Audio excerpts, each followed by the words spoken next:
You know, it's funny to think how this season started and the rough hill that we had to climb, because now I get super hype every week for Bookworm again. It feels good. It feels like we're back to basics, and you're doing me proud, Bookworm. You're doing me proud. But before we talk about this week's episode, episode 9, Harvest Festivals and Staying Home, I do, as always, want to give a big thank you to those of you who shared last week's video over on Twitter. So a big thank you to Ian Say 1, Similarity, Bubble Lubber, Lunada Otaku, and Arduin. Thank you all so much for sharing last week's video over on Twitter, and if you too would like to have your name in the next Descendants of a Bookworm video, then be sure to share this video around on the internet and then tag me at JoJo Talks Too Much over on Twitter, and I will be sure to shout your name out in next week's video. Also, if you haven't already, it would be super appreciated if you hit that subscribe button. We are trying to reach 25k by the end of the year, so if you haven't subscribed yet, now would be a good time to do so. Anyway, let's go ahead and jump into the video. Okay, so Bookworm Episode 9, Season 2, Episode 9,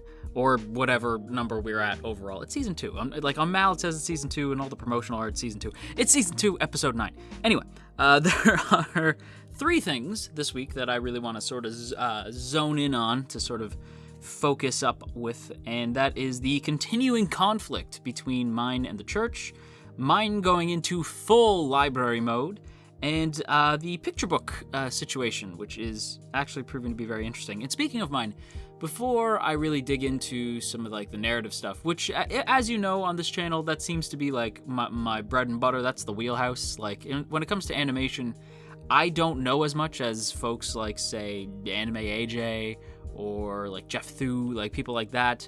I'm not typically as well versed as many other AniTubers. I can think of a dozen other different AniTubers who are way more like knowledgeable about who's animating what scene or who like the top animators are. I know certain names, but I don't know all the names. So unfortunately, I don't know who animated Mine's face. Constantly throughout this episode, Mine is emoting and engaging with not only the characters on screen, but also the camera, the fictional camera, and the audience as well, in such a way that I haven't seen from the show in ever, probably. Like, Mine this week is incredibly expressive, and the way that she moves and bops around each scene, like, you could tell there was some animator who really gave a damn over at Aijado.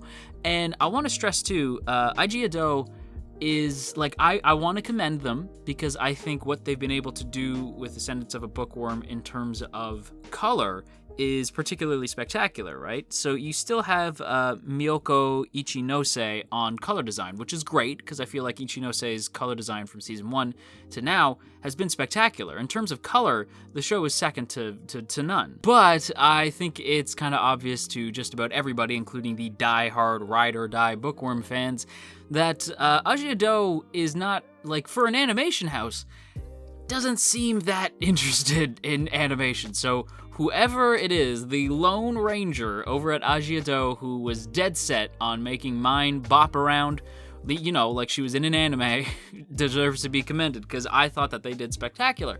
Mine in this week's episode, even though she could be a bit of a brat, is genuinely really fun to see on screen, and I don't know, it feels like the Mine that we, like, in terms of personality, it's the Mine that I know.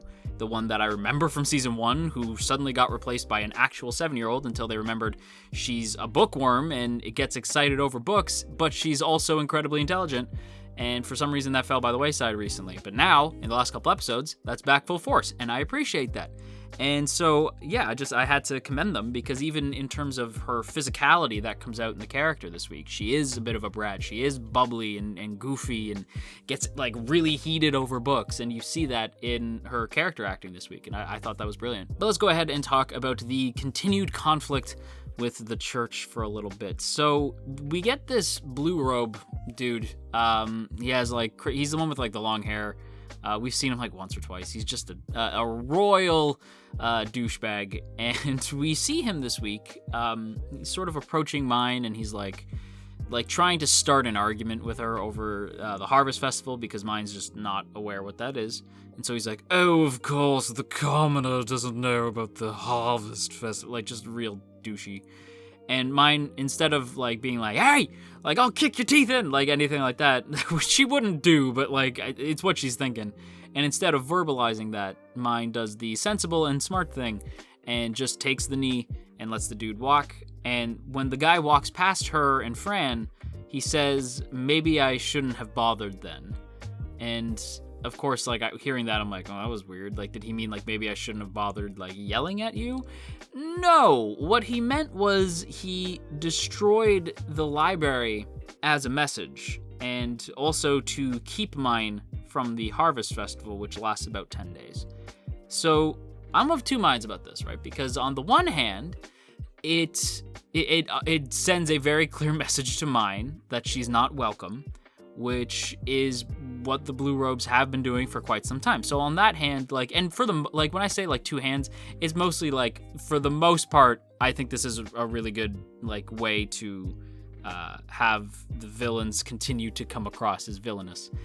But on the other hand, and like, keep in mind, this is like a 10% thought process, right? Where I'm like, I think this, but it's not ruining my enjoyment. But I did think this.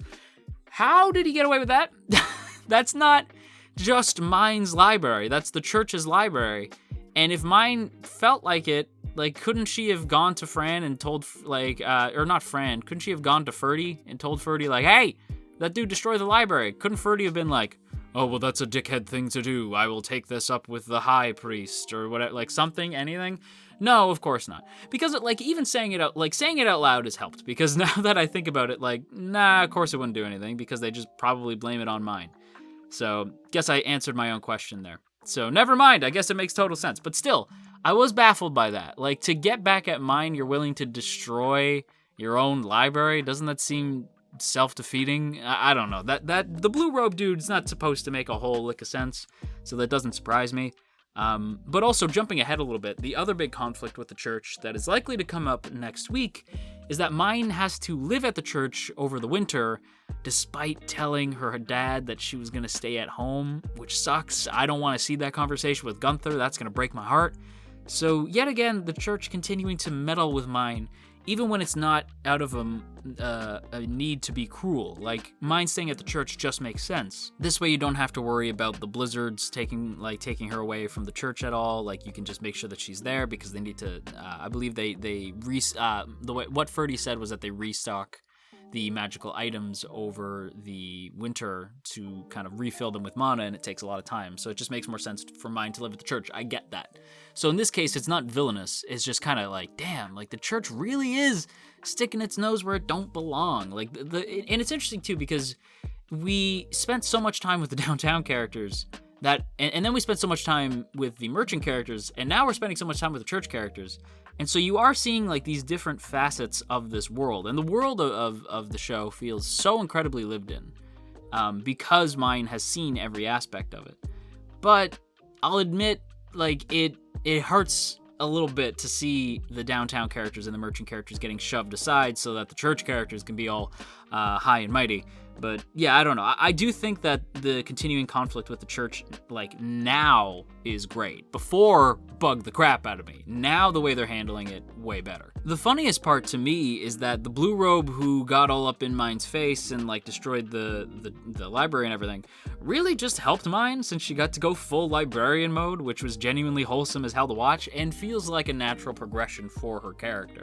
Like, of course mine would go from bookworm to librarian at some point. It just kind of makes sense, and I love that mine flips the viewpoint. So when she realizes, like, wait, if I have to fix the library, I can sort it the way I want. I can become the library's librarian. And so she actually gets more excited than upset by this. And that's a good way to view it. Like mine turns a negative and switches it into, takes a negative, switches it into a positive. And it's part of the reason why I like the character. She's just like, all right, well, let's use some present day, like our world shenanigans to fix this fantasy sort of world that she finds herself inhabiting. And she actually begins to make her own classification system, making Dewey proud. Like Dewey Decimal would, I know that's not his name, but that's what I call him, and Dewey Decimal would be proud. The Dewey Decimal system is a thing that I have not thought about since I was in, like, grade school. So I was kind of shocked to see it here, and the fact that Mind makes her own version of this decimal system, her own library classification system, was genuinely really cool, and I liked the little history lesson. I like, just it was neat. Yeah, like I feel like I learned some stuff about Dewey Decimal. It was neat. I really liked it, and I also thought it was interesting that the head priest's magic books were there. Like that, there's these books on magic, and Mind's all excited to read them, but only nobles are allowed, and you have to go to a specific noble school and graduate to even be allowed to read these magic books, which I find interesting. I wonder if this will come up. Like, if maybe Mind will find a way to become a noble. We'll have to wait and see on that one, but I find that really interesting. And lastly, we'll kind of just breeze through this one, but the picture books. The picture books come back into play as Lutz and Turi end up actually teaching the orphans how to bind the books, which is very handy, because it means, I believe they said that they finished 30 books in a matter of like a handful of days. So they actually managed to like really get these books out really speedily. Really speedily is not a word, but let's pretend like it is. They managed to get these books out very quickly.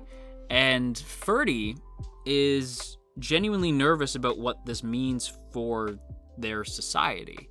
And I find that, like, again, like this episode, it's got everything that I liked about Bookworm Season 1, where it's Mind using her knowledge to influence the world that she now inhabits. You have Mind being a fun character who makes grown-up decisions in the body of a kid, because she is a grown-ass woman. So you see this character making intelligent decisions, even though sometimes she gets a little bit overzealous, and that actually almost blows her cover. And you have the characters around her being baffled yet intrigued, and there's this underlying sense of like, maybe what Mind's doing, even though it's helpful, is going to turn this whole world upside down. There's this level of intrigue to the show, and this episode really brought that back full force. Seeing Ferdy like reading through the book and being like, oh my god, like she's gonna turn everything upside down. And he's genuinely concerned, and it's like, damn, like that's really intriguing and really fascinating. And I don't know, I really dug that scene. And of course, I dug the Benno stuff as well. Benno getting all up in Mind's grill about her not wanting to sell the books is hilarious. But yeah, I don't know. This episode might be the new best of season 2. This might be my absolute favorite, just because it was like really like there was actual animation. Mine is back to the character that I like the last couple of episodes, and the intrigue is solid. Like her becoming like full force librarian was like such a good continuation of that character arc and that character's journey, and I don't know, I loved it. But with that said, everybody, I'm going to wrap up my thoughts here. Thank you all so much for watching today's video, and again, if you have not subscribed, do that. We're trying to hit 25K by the end of the year, and I think we can do it, but a lot of you ain't subscribed, so do that. Hit the subscribe button. It would help me out a ton. Also, be sure to leave a comment down below, and try to use the word sweater in your comments somehow. Make it creative. Fit sweater into your comments somewhere. Don't forget to boop that up snoot and share if you care. And big thank you to the lovely members of our T Squadron. If you would like to join the T Squadron, be sure to check out that link in the description.